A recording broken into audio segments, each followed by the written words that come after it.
তো বন্ধুরা, আগামী ৪৫ দিনের মধ্যেই কি ইরান যুদ্ধের সুযোগ নিয়ে ভারত বড়সড় কোনো হামলার ছক কষছে, নাকি ভারতের ওপরেই ঘনিয়ে আসছে বড় কোনো বিপদ? প্রশ্নটা উঠছে কারণ গতকাল ঠিক সকাল ১১টা নাগাদ পাকিস্তানের সীমান্ত ঘেঁষা রাজস্থানের জয়সলমেরে হঠাৎ করে ব্যাক টু ব্যাক ১১ জায়গায় সাইরেন বেজে ওঠে। আর মনে রাখবেন, এগুলো কোনো সাধারণ সাইরেন ছিল না। ঠিক ইসরায়েলের মতন এগুলো হলো ওয়ার সাইরেন, যা বাজার সাথে সাথে আশেপাশের সমস্ত মানুষকে হয় কোনো সুরক্ষিত জায়গায় পালাতে হবে বা বাংকারে লুকিয়ে পড়তে হবে। কারণ এটা সিগন্যাল যে আমাদের ওপরে অ্যাটাক হয়ে গেছে বা আমরা অ্যাটাক করছি পাকিস্তানে। সেক্ষেত্রে যে কোনো সময় মিসাইল বা ড্রোন অ্যাটাক হতে পারে এই এলাকাতেও। যার জন্য গতকাল সকালে হঠাৎ করে গোটা পাকিস্তান সীমান্তবর্তী এলাকায় এই ধরনের সাইরেন বাজিয়ে একটা মহড়া চালানো হয়, বা সহজ ভাষায় প্র্যাকটিস করা হয়, যাতে শহরের প্রতিটা মানুষ প্রিপেয়ার থাকে। এখন অবাক করার মতন বিষয় হলো, লড়াই চলছে মধ্যপ্রাচ্যে বা আরব দুনিয়ায়, কিন্তু ভারতে হঠাৎ এমার্জেন্সি বেসিসে এই ধরনের সাইরেন লাগিয়ে কী করতে চাইছে সরকার? আর কেনই বা জয়সলমেরে এত তোড়জোড়? তো খবর বলছে সরকারের তরফ থেকে প্রায় ১৪ লাখ টাকা খরচ করে দ্রুত এই সাইরেন ইনস্টল করার নির্দেশ আসে। আর মাত্র কিছু সময় না কেবল এই কাজ সম্পূর্ণ করে তার টেস্টিং হয়ে গেছে, বরং এই এলাকার আশেপাশে প্রচুর মুভমেন্টও লক্ষ্য করা গেছে আর্মির তরফ থেকে। কিন্তু বন্ধুরা, রহস্যের গভীরতা এখানেই শেষ না। জয়সলমেরে সাইরেন বাজার ঠিক কয়েক ঘন্টার মধ্যে রাজস্থান থেকেও আরও একটা বড় খবর সামনে এসেছে। খবর বলছে আজ সন্ধ্যা থেকে যোধপুরের এয়ারপোর্টের সমস্ত সিভিলিয়ান ফ্লাইট বা যাত্রীবাহী বিমান চলাচল আগামী ১ মাসের জন্য পুরোপুরি বন্ধ করে দেওয়া হয়েছে। একটু ভেবে দেখুন, একই রাজ্য রাজস্থান, একদিকে জয়সলমেরে যুদ্ধের সাইরেন বাজিয়ে মহড়া চলছে, অন্যদিকে তার পাশে যোধপুরের মতন গুরুত্বপূর্ণ এয়ারপোর্টে ১ মাসের জন্য সাধারণ মানুষের যাতায়াত বন্ধ। যদিও সরকার বলছে এখানে চিন্তার কিছু নেই, এখানে কিছু কাজ করা হবে। সেম কিন্তু জয়সলমেরেও বলেছে যে ওই সাইরেন বাজানো তো নর্মাল ঘটনা। কিন্তু আমরা সকলেই জানি যে যোধপুর শুধু একটা শহর নয়, এটা ভারতের অন্যতম প্রধান এবং রণকৌশলভাবে অত্যন্ত গুরুত্বপূর্ণ একটা এয়ারফোর্স বেস। ফলে এমন সময়ে হঠাৎ করে ১ মাসের জন্য সমস্ত ফ্লাইট বাতিল করার মানে কি? এর একটাই অর্থ হতে পারে, আকাশপথকে পুরোপুরি সেনার ব্যবহারের জন্য খালি করে দেওয়া হয়েছে, বা এটাকে সম্পূর্ণভাবে ক্লিয়ার রাখা হচ্ছে। তাই জয়সলমেরের সাইরেন আর যোধপুরের ফ্লাইট বাতিল, এই দুটো ঘটনাকে কানেক্ট করলে এটা জলের মতন পরিষ্কার যে কিছু একটা তো হচ্ছে। কেননা গত বছর ৯ই মে এই রিপোর্টটা দেখুন, যেখানে বলা হয়েছিল পাকিস্তানের দিক থেকে কয়েকশো এরিয়াল থ্রেট বা ড্রোন আর মিসাইল জয়সলমেরকে লক্ষ্য করে ছোড়া হয়েছিল। যদিও ভারতীয় সেনা এগুলিকে আকাশে ধ্বংস করে দেয়, কিন্তু এই ঘটনা থেকে একটা বিষয় তো পরিষ্কার যে ভবিষ্যতে কোনো সংঘাত হলে পাকিস্তানের মেন টার্গেটই হবে রাজস্থানের জয়সলমেরের এলাকা। ফলে প্রশ্নটা ওঠাটা স্বাভাবিক, পাকিস্তান কি ফের এখানে কোনো হামলার ছক কষছে, নাকি ভারত তার আগে বড় কোনো অ্যাকশন নিতে চলেছে, যে আশঙ্কার কথা কয়েকদিন আগে খোদ পাকিস্তানের রাষ্ট্রপতি ওদের পার্লামেন্টে দাঁড়িয়ে স্বীকার করেছিল।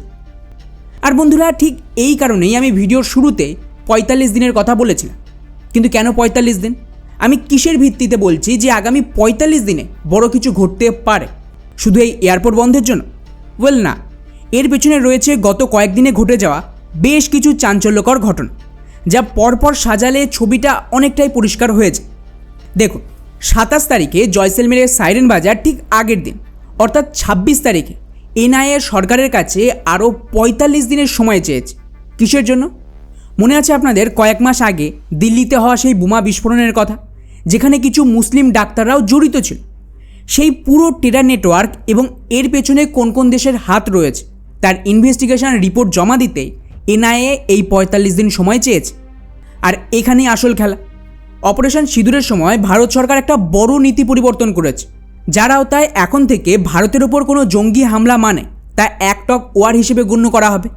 অর্থাৎ জঙ্গি হামলা মানে তা ভারতের বিরুদ্ধে যুদ্ধ ঘোষণা। আর ভারত তো সরাসরি পাকিস্তানের ওপর এর জন্য পাল্টা হামলাও চালাবে। এখন মজার ব্যাপার হলো, দিল্লি ব্লাস্টের পর ভারত এখনও পর্যন্ত কোনো পাল্টা জবাব দেয়নি, কারণ এনআইএর যে চূড়ান্ত রিপোর্ট সেটা তো এখনও আসেইনি। ভারত এই রিপোর্টটাকেই হাতিয়ার করবে পাকিস্তানের বিরুদ্ধে নিজেদের সামরিক পদক্ষেপকে জাস্টিফাই করার জন্য। তাই আগামী ৪৫ দিনের মধ্যে রিপোর্ট এলে ভারতের হাতে পাকিস্তানের ওপর হামলা চালানোর একটা সলিড কারণ থাকবে। আর এখানেই শেষ নয়, ভারত কিন্তু এখানে বিশাল বড় একটা মাস্টার স্ট্রোকও খেলেছে, যাতে ভারতের এই মিলিটারি অ্যাকশানে গোটা আরব বিশ্ব বা মুসলিম বিশ্ব টু শব্দটাও করতে না পারে। কারণ ভারত যখন পাকিস্তানে অ্যাটাক করবে তখন শুধু জঙ্গি নয়, কিছু সাধারণ মানুষের প্রাণহানিও হতে পারে। তো সেই পরিস্থিতিতে মুসলিম দেশগুলোর কূটনৈতিক সমর্থন থাকা অনেকটা জরুরি। এখন প্রশ্ন হলো এটা কিভাবে সম্ভব? তো এর জন্য আপনারা স্ক্রিনে ছবিটা দেখুন। এখানে প্রধানমন্ত্রী মোদির সাথে বসে রয়েছেন লুলু গ্রুপের চেয়ারম্যান ইউসুফ আলী। ইনি হলেন সেই ব্যক্তি যিনি এই মুহূর্তে গোটা আরব বিশ্বকে খাইয়ে পরিয়ে বাঁচিয়ে রেখেছে।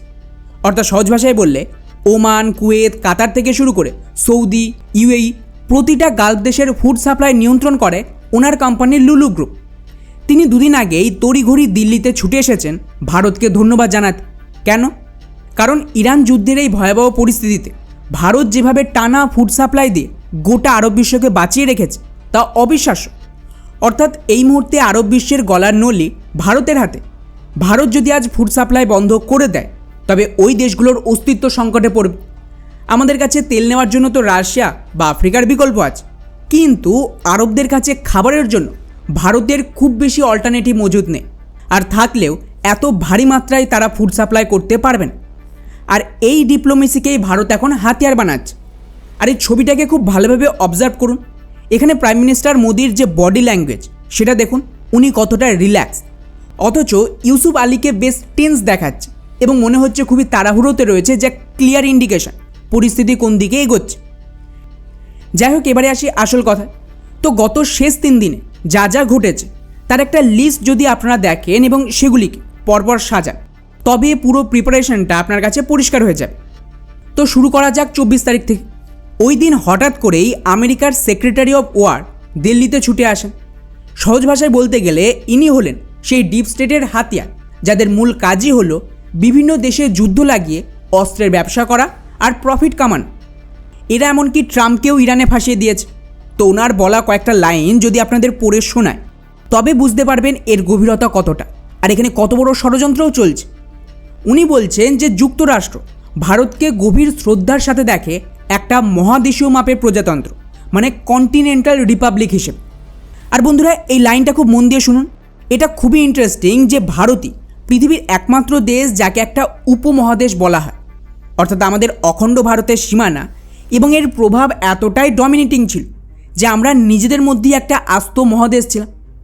অথচ ব্রিটিশ শাসনকাল থেকে আমাদের সেই ডমিনেন্সকে ধ্বংস করতে ভারতকে টুকরো টুকরো করা হয়েছিল।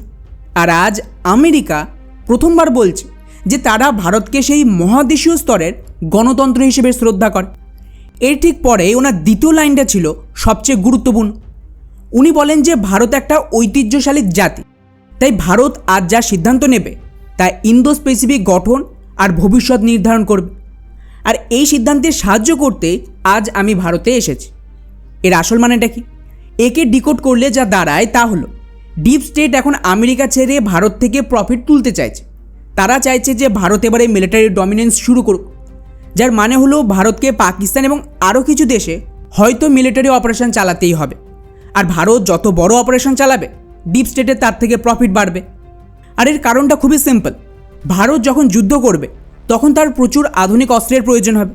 সেই হাতিয়ার রাশিয়া, ফ্রান্স, ইসরায়েল কিংবা আমেরিকা যে দেশ থেকেই আসুক না কেন, এই অস্ত্র কোম্পানিগুলোর লাভের টাকাটা ডিরেক্টলি বা ইনডাইরেক্টলি এই ডিপ স্টেটের কাছেই পৌঁছবে। আর এটা একটা খুবই বড় সিগন্যাল, কারণ আমেরিকা খুব ভালোভাবেই জানে যে আগামী দশক থেকে তারা $1 ট্রিলিয়ন যুদ্ধের পেছনে খরচ করতে পারবেন। তাই তারা এখন ভারতকে সেই পজিশনে ঠেলে দিচ্ছে।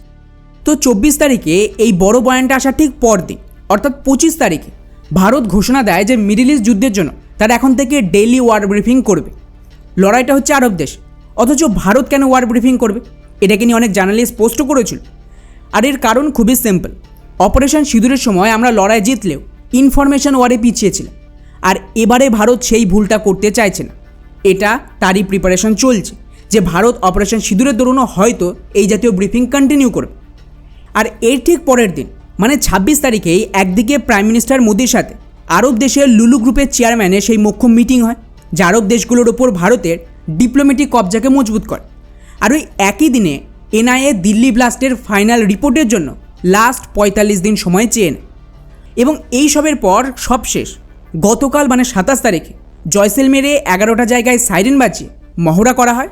আর এখন খবর আসছে যে আজ থেকে যোধপুর এয়ারপোর্ট বন্ধ করতে আগামী 31 তারিখে পিএম মোদি গুজরাটে সেই অতি গুরুত্বপূর্ণ দিশা এয়ারফোর্স স্টেশন ভিজিট করবে, যা তৈরি করা হয়েছে পাকিস্তানের ভেতরে ডিরেক্ট স্ট্রাইক করার জন্য। ফলে বন্ধুরা, যেভাবে ধাপে ধাপে ডিপ স্টেট গুটি সাজাচ্ছে আর পুরো মিডিল ইস্টে আগুন লাগিয়ে দিয়েছে, তাতে এরপর নিশ্চিতভাবে ভারতের পালা রয়েছে। ফলে ভারত যদি আগে ভাগেই পাকিস্তানের বিরুদ্ধে কোনো বড় পদক্ষেপ না নেয়, তবে দিল্লির ব্লাস্টের মতন আরও কোনো বড় টেরর অ্যাটাক ঘটিয়ে ডিপ স্টেট ভারতের ওপর যুদ্ধের চাপ তৈরি করতে পারে। আমেরিকার সেক্রেটারি অফ ওয়ারের দিল্লি আসা আর ওনার সেই রহস্যময় বয়ান আসলে ভারতের জন্য একটা ডিপ্লোম্যাটিক মেসেজ ছিল বলতে পারে। আপনাদের মনে করিয়ে দিতে চায়, ভারতে যখন পেহেলগাম টেরর অ্যাটাক হয়েছিল, সেটাও কিন্তু সেই দিন হয়েছিল যেদিনকে আমেরিকার ভাইস প্রেসিডেন্ট জেডি ভেন্স ভারতে এসেছিল। ফলে যখন যখন আমেরিকার এই ধরনের ভিজিট হয়, তার মানে ধরে নিতে হবে যে আমেরিকা ডেফিনেটলি কোনো না কোনো কনফ্লিক্টের সিগন্যাল দিচ্ছে। ফলে খুব সম্ভবত ভারত তার জন্যই প্রিপেয়ার হচ্ছে। আর এবারে যদি ভারত প্রিএমটিভ স্ট্রাইক করে, তাহলে সেটা হবে কিন্তু অনেক হাইটেক, যেখানে সোয়াম ড্রোন আর ইলেকট্রনিক ওয়ারফেয়ার হবে মূল সেন্টারে। তো দেখা যাক এনআইএ রিপোর্ট আসার পর পরিস্থিতি কোন দিকে মোড় নেয়।